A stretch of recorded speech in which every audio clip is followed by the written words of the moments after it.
उसके स्पर्श में श्रद्धा, पीड़ा और सौभाग्य की रक्षा की पुकार समाई थी। भीष्म ने नेत्र खोले और जैसे ही देखा, सहज ही उनके होठों से निकला सौभाग्यवती भव। लेकिन अगला क्षण मौन को तोड़ गया। द्रौपदी की आंखें उठी और आवाज थरथराती नहीं थी। उसमें प्रश्न था, उसमें धर्म का कटकरा था। पितामह, वह बोली, आप संध्या के समय 5 सौभाग्यों के अंत की प्रतिज्ञा करते हैं और उसी संध्या एक स्त्री को सौभाग्यवती भव का आशीर्वाद भी देते हैं। हम कैसे जाने कौन से भीष्म सत्य है, वचन देने वाले या आशीर्वाद देने वाले? भीष्म जैसे समय से बाहर खींच लिए गए। उनकी माला गिर पड़ी, नेत्रों में पानी भर आया। अब उन्होंने ध्यान से देखा, वह केवल द्रौपदी नहीं थी, बल्कि उस स्त्री का प्रतीक थी जिसके साथ बार बार धर्म की परीक्षा ली गई। और उसके पीछे खड़े थे स्वयं श्री कृष्ण, दासी के वेश में, पर नेत्रों में ब्रह्म का तेज लिए।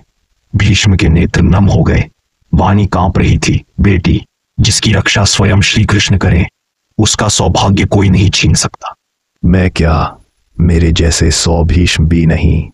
फिर उन्होंने श्री कृष्ण की ओर देखा और बोले, प्रभु, आपने मेरा वचन तो तोड़ दिया। अब मैं आपको प्रण देता हूं, यदि कल आपने शस्त्र न उठाया तो मुझे गंगा पुत्र मत कहना। पर एक अनुरोध है, कल शिखंडी को मेरे सामने खड़ा कर देना। वह आज भी मेरे लिए अंबा है और मैं स्त्री पर शस्त्र नहीं उठाता। कृष्ण, अर्जुन से कहना कि रणभूमि का अंत मेरी बाणों की शैया पर हो, यही मेरी अंतिम इच्छा है। श्री कृष्ण मुस्कराए, जैसा आप कहें पितामह। युद्ध भी होगा, धर्म भी बचेगा और आपका प्रण भी। रात्रि गहराने लगी।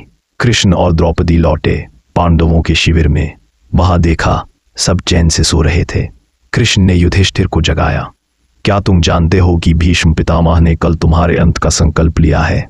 युधिष्ठिर ने शांत स्वर में उत्तर किया, हाँ प्रभु, हमें ज्ञात है, पर जब हमारे रक्षक स्वयं श्री कृष्ण हो तो हमें भय किस बात का?